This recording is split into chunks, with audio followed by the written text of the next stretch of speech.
Hey guys, Ed Hubbs from Full Blown Customs. Welcome to the YouTube channel. As you can see behind me, I got several bikes laid out here. A lot of these tins are from Volume 2 of Complete Guide to Paint Your Bike. Some are from Volume 3. I'm going to explain to you a little bit about Volume 2, and then we'll kind of talk a little bit about Volume 3. These are two of the three bikes that are in Volume 2. In Volume 2, I'll explain this bike right here. We went ahead and did a candy cobalt blue and a candy red.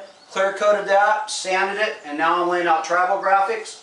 And as you can see in this one, I already did a travel graphic showing how to do stone effect, how to do the cracks. Then we airbrushed in a mural in the center of it, put some angel wings on her, showed how to candy around that, how to make it glow out around the edges. This is one bike. We're still doing more murals on this. This is going to have to be in Volume 3, the rest of this part here. But in Volume 2, I cover the front fender and the rear fender. So that's all in there, and part of this will be in Volume 2. But the second half of this part is going to be in Volume 3. In Volume 2 also, this bike is done complete. I show how to do all the realistic flames. Again, those are in cobalt blue, showing how to use a different color of blue underneath them. To start out, I don't know if you can see in the camera very well, but it fades from a dark blue to a kind of a teal color. And I put blue pearl over top of all that, and also candy flames.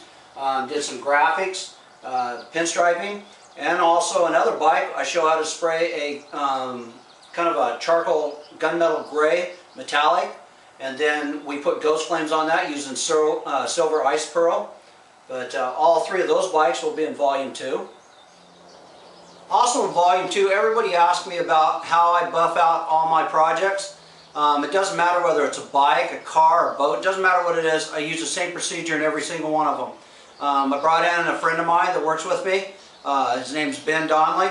He's going to be showing you guys step by step in the video of how we buff everything. He buffs most of my stuff. I don't like to buff as much, so he's going to be showing you. But we'll explain step by step throughout the entire procedure. Now I know on YouTube I got a lot of videos out there to show you how to do a lot of these procedures. Why would you even want to buy one of my videos? Well, I go a little more in depth on my videos. If you've ever bought one of them, you'll know what I'm talking about. I'd show a lot on YouTube, there's no doubt about that. But a lot of these, like I was just explaining a minute ago, showing how to buff. I'm not going to do a YouTube video on that. It's going to be one that's for sale, and it tells you what grit of sandpaper I use, the do's and don'ts of how to buff, why you use a wool pad, why you use a foam pad. And a lot of you guys already probably know how to use all this, and you probably even have a different system than what I use. That's fine. I mean, I'm not trying to get you to switch over. I'm just explaining to the people that don't know how to buff, how you can do it in the system that I use. Well guys, sit back and relax. I'm going to show you a little bit of video of some of these bikes being done. It's not going to be a full clip by no means. It'll be in the Volume 2 of Complete Guide to Paint Your Bike, which you can purchase on my website at fullblowncustoms.com. Some of the companies that I name off in my videos, like on my YouTube channels, or my YouTube videos, and also on my videos I sell, are coastairbrush.com and air6stencils.com. Those are two companies I use a lot. And they're just good companies, and so I'm going to support them, and hopefully you guys will too. So sit back and relax and enjoy. I know I showed you guys in the first video how to block sand and everything, but if you didn't get the first video and we're into the second video, I'm just going to show you again.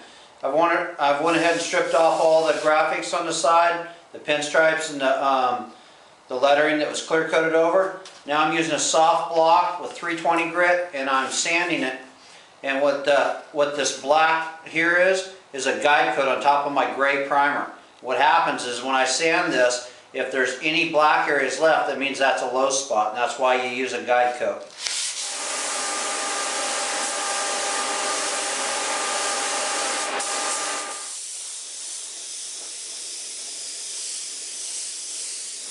So you can still see all the blue back underneath, and then when we put more blue, let's just do it right now while it's on camera. I'm going to grab my other blue.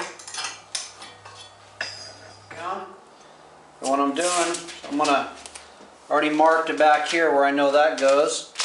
And I cut it the same size as the top of this lid.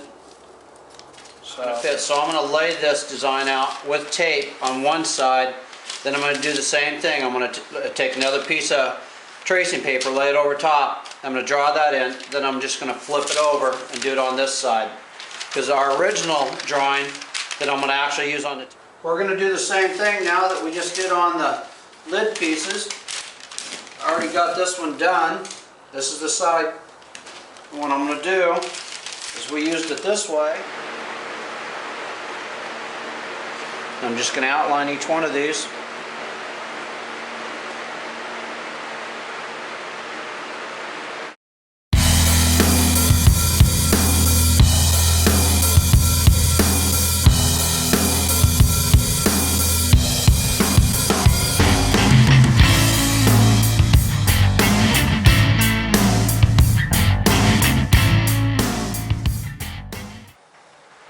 Now here we are back down to this end.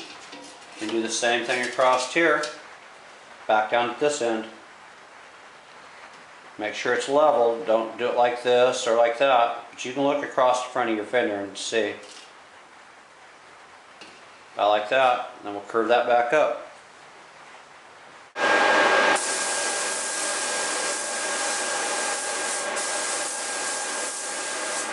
Come up in one piece. If you mask in all different directions, it's not going to do that. Like this edge right here, I'm going to show you how to take that off. Got all the panels set up. I'm going to tack them off one more time. We'll go from there, get some clear going.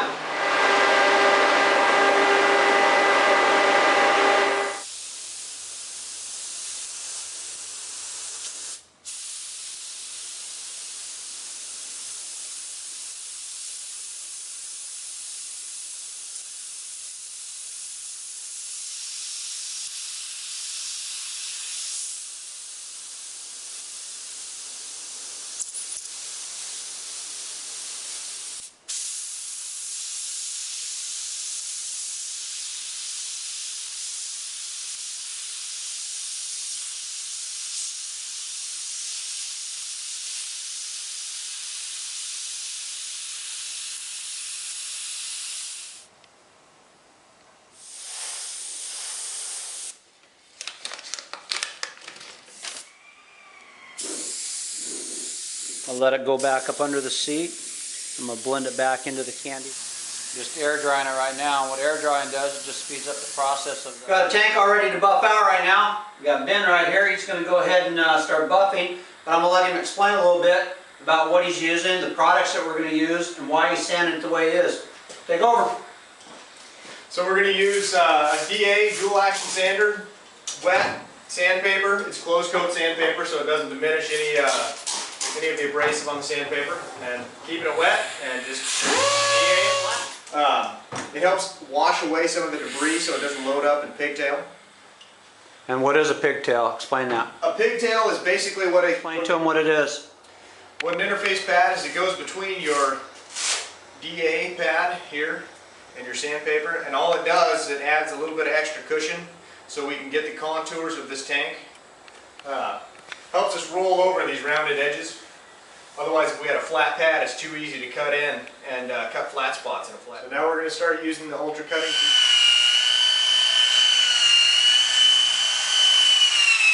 Some of the scratches that we put in there with a wool pad. That's the whole point of the foam pad. A foam pad isn't going to give us much cutting. It's only going to give us a good, clean polish.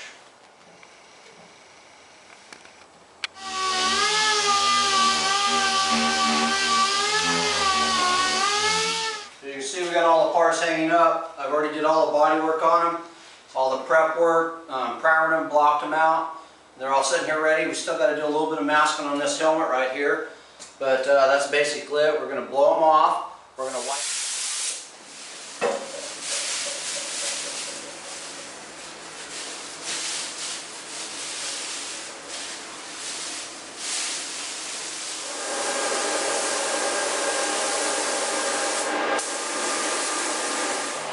So I got my candy all laid out right now.